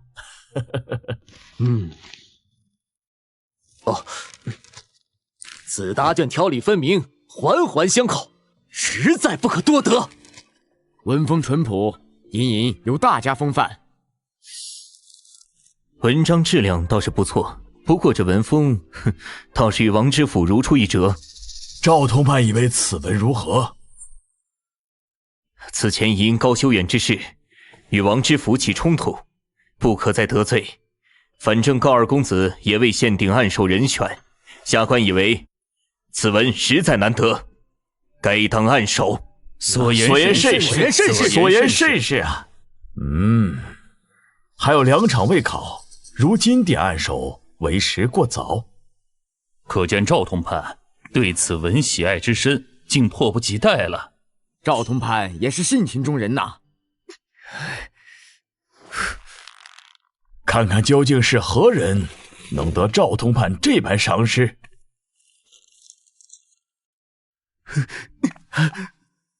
咦，又是只有9岁，9岁便能将文章写得如此老辣，实乃神童啊！大人，此子正是平兴县的陈神童，如今在东阳也是赫赫有名。哦，愿闻其详。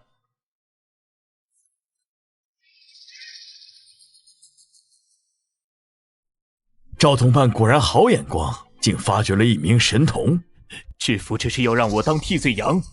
此子文章虽好，然年纪尚小，若点为暗手，恐日后恃才傲物，不如将他处落，磨一磨性子，往后方能成朝廷栋梁。赵同判有爱才之心，老夫佩服。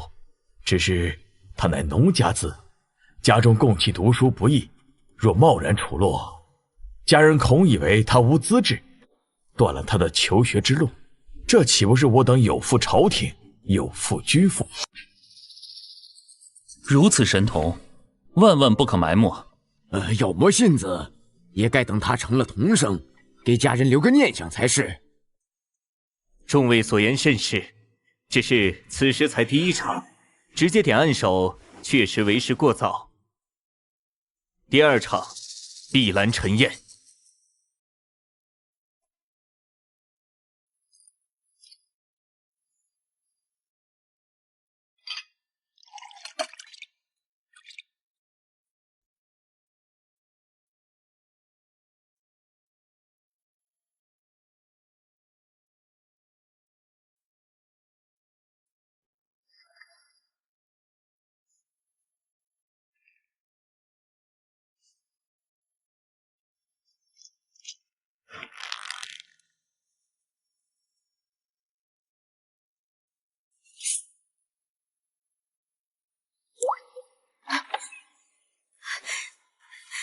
你赔我成文纸，衙役回我成文纸。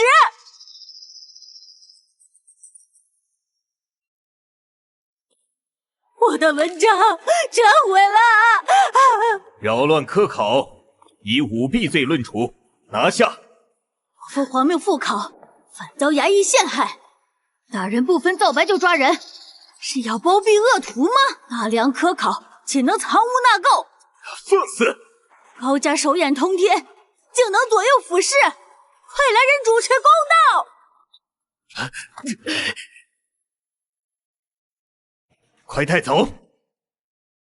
为何喧哗？此子失心疯，考场胡言，本官正处置。大人明鉴，衙役拔刀欲杀我。全部带走问话。大人，曹主文章在好舍，恳请一同带上。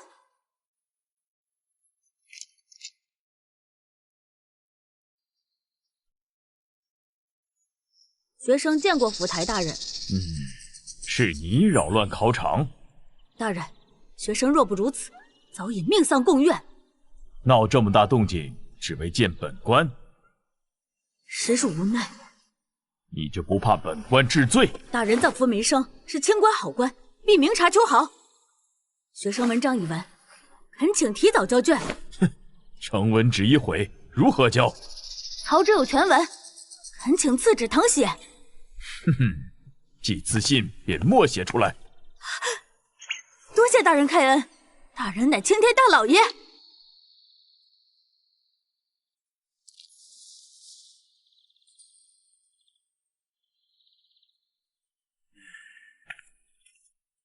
带他下去。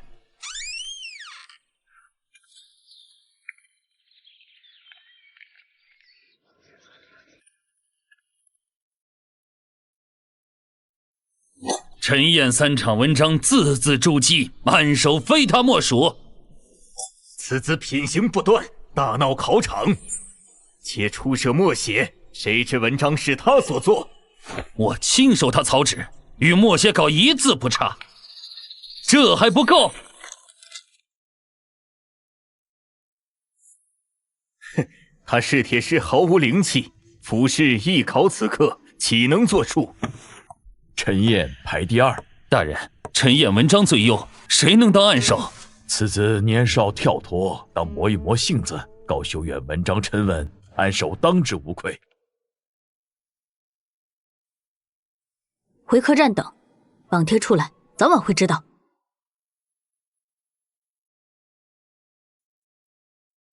高修远又拿暗手，高家权势滔天。许是他文章写得好，那文章华而不实，怎及陈兄练达？你2人文章贴一处，却屈居第2，我们都为你不值。在下才疏学浅，重视已是侥幸。各位仁兄才能出众，只可惜时运不济。夫子，学生与季白已是同生了。不错。我呢？第37名。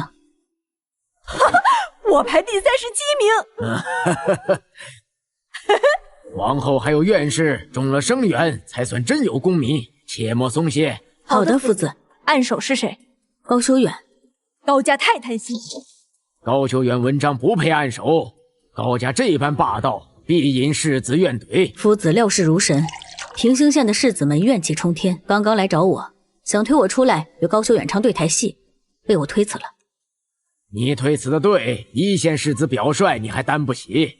高家在风口浪尖，学生想再加把火，小心引火烧身。学生退一步，高家也不会留情，不如趁机削弱他们，方能自保。你想好了便去做，一得罪透了，不在乎多一次。你打算怎么办？我被人污蔑，自然要报官。我跟你一起。中了，七少爷是暗手。本少才学不凡，考生不过如此。少爷文采过人，暗手手到擒来。陈燕中了吗？多少名？他是第2名。你想说什么？为何陈燕还能排第2？皇上不把高家放在眼里，该赶他走，革了陈燕功名。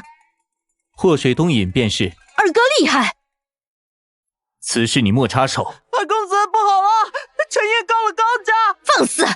陈燕送暖叶去府衙，暖叶供出是高家下人指使。安静，安静！陈同生刚得功名就报官，莫不是攀咬高家泄愤？他不服七少爷暗手之位，找女子构陷。我从未见过他，大人明鉴。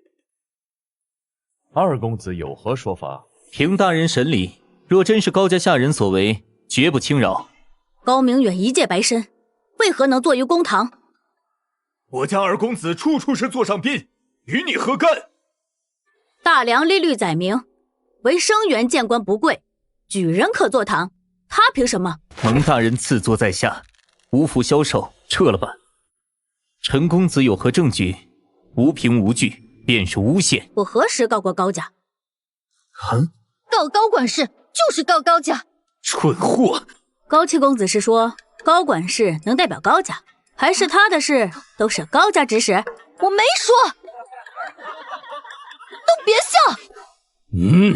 公堂之上禁止喧哗。陈燕，你有人证物证吗？学生只为自证清白报案，暖烟招供与我无关，暂无证据。既无证据，当严惩攀咬女子。大人，是高管事说高家要对付陈同生，许我赎身才做的。烟柳哥妈妈可知他常点我，他房里的灯还在我那儿。你胡说！速去烟柳阁查证。高管事常点暖烟，这灯是他亲手所奏，阁中姐妹都知晓。人证物证俱在，今日必判，否则御史弹劾者很快就到。二少爷，救我！恶奴！谁指使你打着高家名号诬陷陈同生？没人真实，是我见陈燕不敬二位少爷，自行找暖烟行事。高家果然气举宝帅。福太大人，乃我家恶奴所为，绝不包庇，恳请严惩。按律，见即入功名者杖责，入犯30，从犯10，行刑。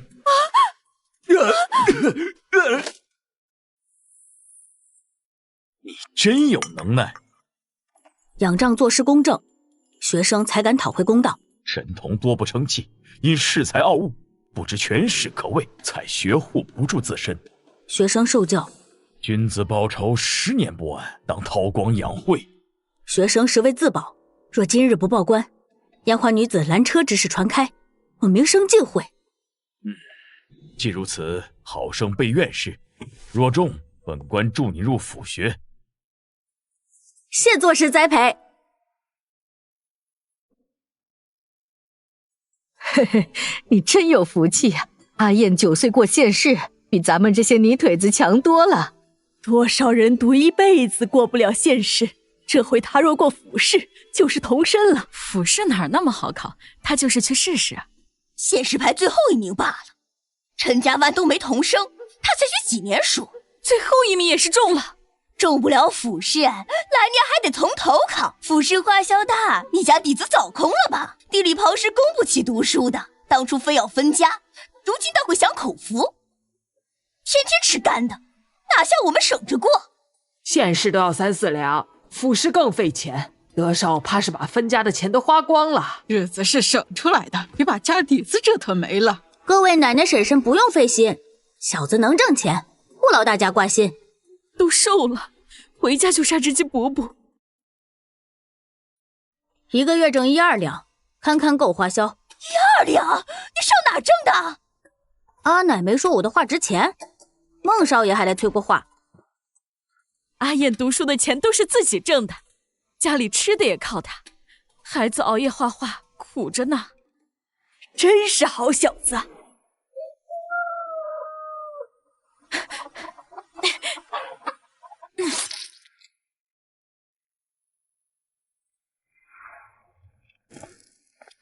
可算醒了，再睡就去叫大夫了。饿坏了吧？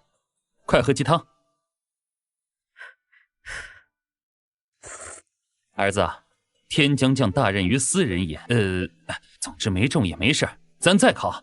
你还小，别往心里去。我中了，府试第2名。中了？我儿子是童生了。这么大的事，咋不早说？你们也没给我机会啊！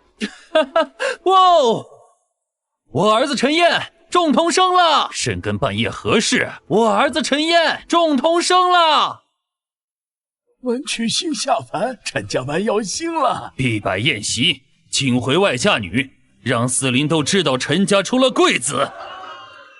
学生6月要考院试，即日起，任何人不得打搅燕哥儿读书。若不是你考府试，我早去你家打地铺催稿了。读书要紧，你去了我也不画。道理我懂，这140两你收着。啊，下册虽多，140两怕是要亏。市面上也有不少孟子漫画了。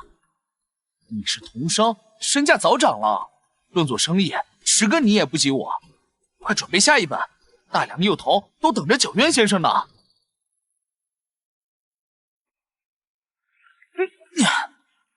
连夜雕版，复兴县的工匠都调来，12000本。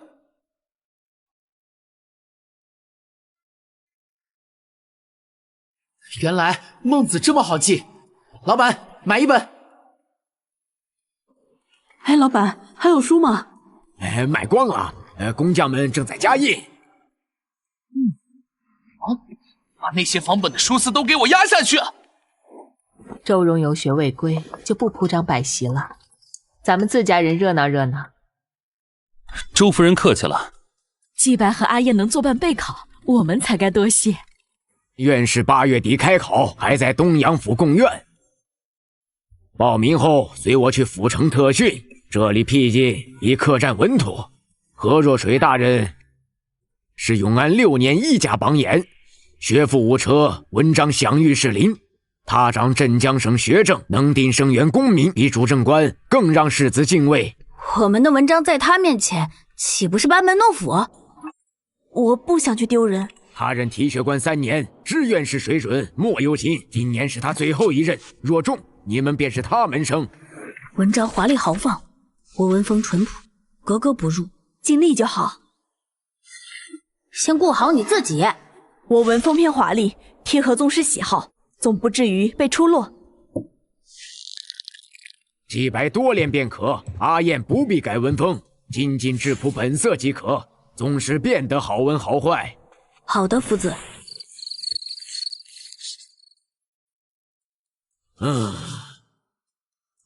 此文立意再深些便好。学生明白。天热，吃这个解暑。大人，各府递来的帖子都具了。院士在即，岂容私情？把东阳府各县及府市按手考卷拿来。这般文章也能当按手？高家当真是连脸都不要了。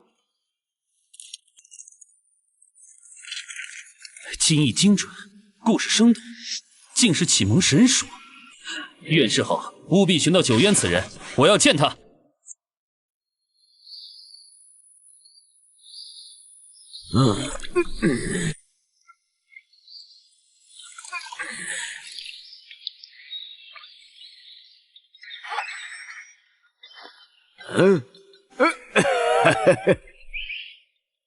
哎，你这劲头，再拖我真要吐了。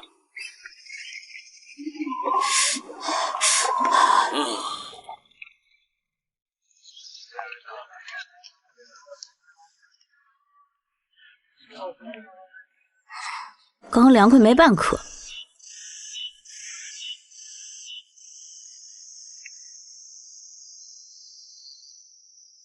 夫子上周刚考过这题。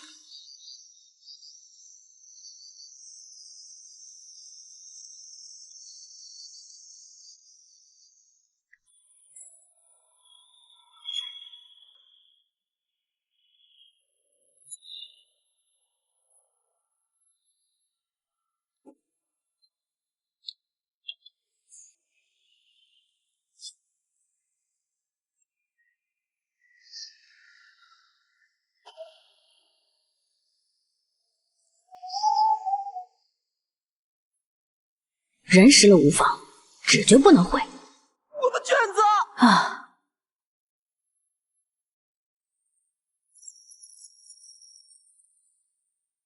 哪是春风化雨，明明是狂风骤雨。不吹人正不捧君，拍好大宗师马屁。生源名额总能留一个。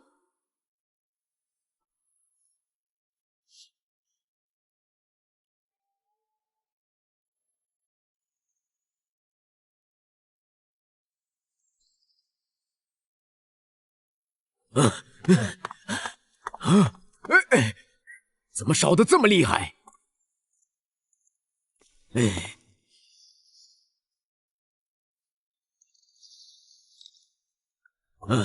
这聪明脑瓜子可不能烧坏了，明日再复，你该养身子。你昨日答得如何？答卷被雨水打湿，怕是过不了了。你护住卷子了吗？我用后背挡住了雨水。难怪你病了。你文章如何？ 80%把握，我还是默写下来给夫子看看吧。